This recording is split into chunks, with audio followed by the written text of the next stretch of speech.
Assalamualaikum warahmatullahi wabarakatuh. Perkenalkan, nama saya Yolanto Linggi, kelas 7C, jurusan Bimbingan dan Konseling, Fakultas Ilmu Pendidikan, Universitas Negeri Gorontalo. Video ini dibuat untuk memenuhi salah satu tugas mata kuliah, yaitu Psikologi Sosial. Pada kesempatan ini, saya akan menjelaskan materi tentang self atau diri. Fenomena dari self atau diri sangat luas, mulai dari tingkah laku orang dalam mengungkapkan identitas sebagai jawaban dari siapa dirinya, hingga gejala kepribadian ganda. Dalam bab ini kita akan membahas mengenai 3 contoh fenomena diri. Yang pertama, fenomena diri dalam tingkah laku orang yang menjelaskan identitas siapa dirinya. Yang kedua, fenomena diri dalam penampilan di hadapan orang lain. Yang ketiga, fenomena diri dalam penampilan diri dalam gejala konflik identitas. Nah, yang pertama yaitu identitas. Ketika orang ditanya siapa dirinya, maka jawaban yang ia lontarkan akan menggambarkan konsep diri atau pendefinisian orang tersebut mengenai dirinya. Tingkah laku orang yang menjelaskan siapa dirinya tersebut merupakan fenomena diri yang sangat mudah dikenali. Contoh, ketika orang bertanya siapa saya, maka saya akan menjawab, saya adalah Yolanto Linggi, asal dari Mananggu, sekarang kuliah di Universitas Negeri Gorontalo. Hobi saya menonton. Segala hal yang saya paparkan tadi adalah identitas diri saya, sejauh yang saya sadari. Paparan ini sekaligus merupakan fenomena dari diri saya. Yang kedua yaitu penampilan di hadapan orang lain. Nah, penampilan di hadapan orang lain juga merupakan fenomena diri. Ketika menampilkan dirinya di hadapan orang lain, maka orang tersebut akan menampilkan tingkah laku dan atribut yang dianggapnya sesuai dengan dirinya, atau dengan citra diri dari orang tersebut. Contohnya ketika saya bertemu dengan orang lain, maka yang ingin saya tampilkan adalah tentang saya tenang, percaya diri, tampak antusias dan bersemangat, berpakaian rapi dan tertata, dan bisa akrab dengan orang lain. Seperti itu. Konsep atau definisi diri yang dimiliki oleh seseorang akan mempengaruhi caranya menampilkan diri. Selain itu, orang pun cenderung menonjolkan bagian atau karakteristik dirinya yang dianggap sesuai dengan konsep dirinya atau citra diri yang ingin dikesankan kepada orang lain. Yang ketiga yaitu konflik identitas. Fenomena diri dikenali pula pada gejala konflik identitas, yaitu orang yang mengalami kebingungan akan identitasnya, atau biasa disebut sebagai identitas diri, yang memiliki lebih dari satu konsep diri yang dipersepsikan saling bertentangan antara satu sama lainnya. Selanjutnya yaitu definisi diri. Yang pertama yaitu diri dihasilkan dari kesadaran. Diri pada manusia adalah hasil dari kesadaran dan merupakan kumpulan kesadaran, baik dalam pengertian kesadaran secara umum maupun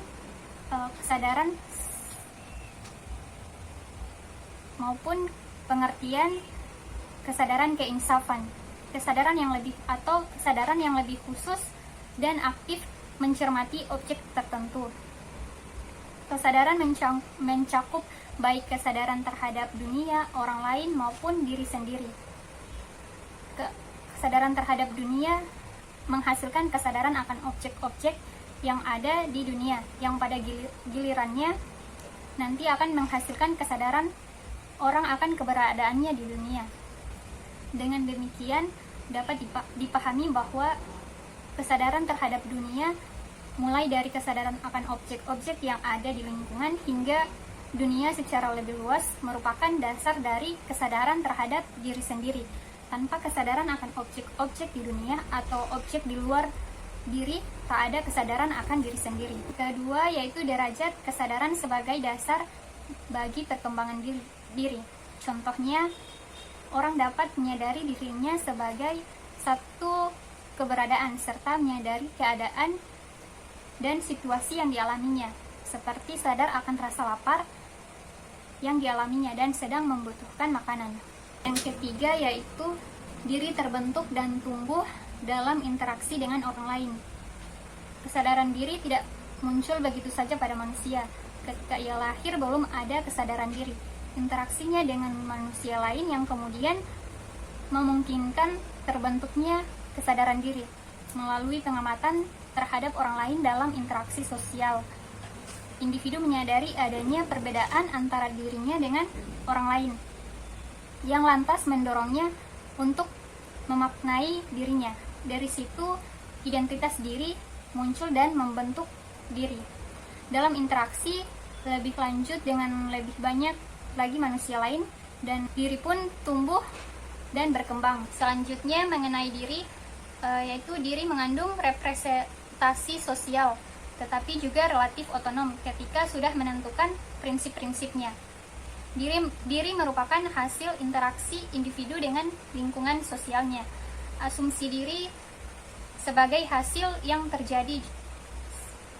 Asumsi diri sebagai hasil perkembangan evolusi diperinci dengan tambahan bahwa evolusi yang terjadi juga melibatkan kesadaran individual dan pengaruh sosial. Perkembangan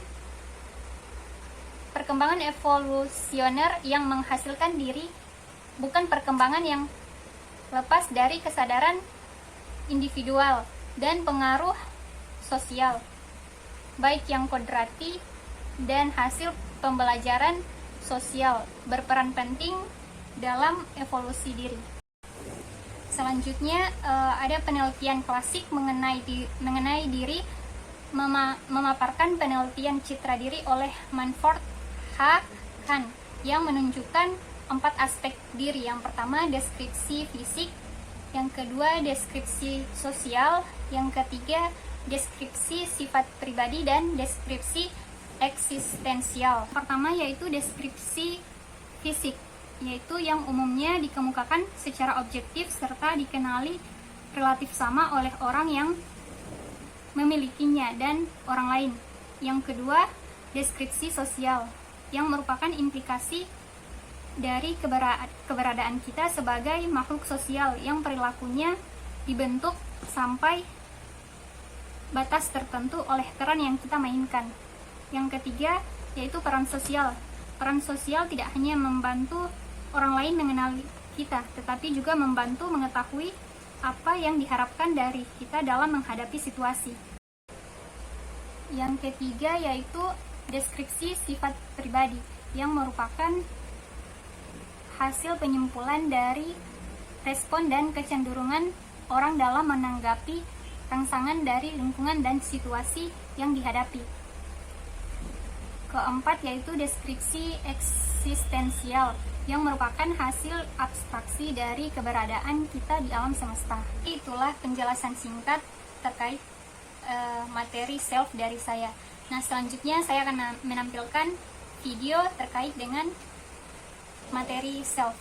Dengan banyaknya hal dan kejadian yang telah kita alami hingga detik ini, gak otomatis membuat kita tahu dengan bagaimana diri kita sebenarnya. Dan apa sih yang sebenarnya kita inginkan? Cepatnya dunia dan adanya sosial media kadang membuat kita jadi lebih sering melihat keluar dan lupa bahwa diri kita juga butuh untuk dilihat, dipahami, dan diselami. Lo boleh jadi udah ikut ratusan seminar motivasi, konsul dengan motivator-motivator ternama, tapi ketika lo melakukan itu semua tanpa mengenal diri lo yang sebenarnya, maka semua itu bakal useless. Ibarat nimba air nih, tapi ember yang lo pakai buat nampung air itu bocor. Atau ibarat lo membangun sebuah apartemen dengan fondasi yang lapuk, yang sewaktu-waktu bisa roboh lagi.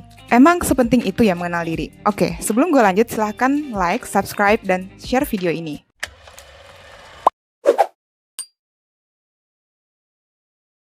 Kenapa sih penting mengenal diri? Proses mengenal diri adalah hal paling basic yang harus terus lo lakukan dalam hidup. Kenapa bisa gitu? Karena dengan mengenal diri lo sendiri, maka lo akan tahu bahwa lo ini orang yang seperti apa, kepribadian lo itu gimana, apa hal yang lo suka dan gak lo suka. Lo juga bakal lebih tahu kekuatan diri yang bisa lo gunakan saat menghadapi masalah atau ketika lo lagi rentan. Dan pada akhirnya lo akan lebih mudah menerima diri lo. Selain itu, mengenal diri juga akan membuat lo gak mudah iri dengan pencapaian-pencapaian orang lain. Karena semata-mata lo tahu bahwa setiap orang punya karakteristik yang beda-beda. Lo akan paham betul bagaimana karakteristik diri lo paham bahwa kehidupan orang lain yang kelihatannya lebih keren itu ternyata nggak cocok dengan value yang lo anut, dan lo akan ngerti bahwa ibarat bintang-bintang di langit, setiap orang bersinar dengan caranya sendiri, dan pada akhirnya lo akan lebih mudah merasa bahagia, puas, dan bersyukur dengan kehidupan yang lo jalani saat ini. Nah, apa yang terjadi ketika lo nggak mengenal diri lo sendiri? Yang terjadi adalah lo akan lebih rentan ketika dihadapkan dengan masalah. Hati lo lebih bergejolak, dan emosi lo jadi nggak stabil. Kok bisa? Contoh umumnya tuh gini, misalnya teman-teman segeng lo udah pada punya pasangan, dan lo belum. Lo jadi merasa ini adalah suatu kompetisi. Lo juga ingin dapat pasangan seperti teman-teman lo. Kemudian datang nih satu orang yang menawarkan diri untuk jadi pasangan lo. Kemudian lo terima. Di awal mungkin lo ngerasa puas, tapi setelah dijalani lo malah jadi sering bete karena lo ngerasa terikat dan gak bebas. Padahal kalau aja lo coba untuk mengenal diri lo saat itu, mungkin lo gak butuh pasangan yang kayak gitu. Atau mungkin saat ini fokus lo tuh bukan di pasangan. Lo mau ngejar karir lo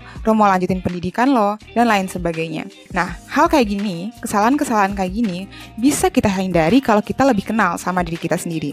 Nah, jadi apa sih yang harus dilakuin? Ini nih yang sering jadi jebakan Batman di zaman sekarang. Kayak kita tuh terperangkap dengan ambisi-ambisi pribadi atau ambisi-ambisi yang kita ciptakan karena lingkungan sosial kita yang membuat kita tuh seakan-akan kita harus terus jalan. Kita tuh nggak boleh pelan, kita tuh harus cepat dan lain sebagainya. Padahal, that's okay loh kalau lo mau berhenti sejenak dan coba diam dan lakukan perjalanan ke dalam diri lo. Mungkin lo akan mulai dari hal-hal kecil, seperti hobi gue adalah berenang, makanan kesukaan gue adalah cumi, minuman kesukaan gue adalah kopi. Kemudian lo terus menyelam lebih jauh, dan ada hal-hal yang lebih esensial untuk lo kenali dari diri lo sendiri. Misalkan tujuan hidup lo apa, atau mungkin hal yang paling membuat lo bahagia. Satu poin penting dalam melakukan perjalanan diri adalah lo harus jujur dan lo harus terima. Terima bahwa bisa jadi ada satu sisi dari diri lo yang lo nggak suka banget dan ingin lo ubah, tapi belum kesampaian hingga saat ini.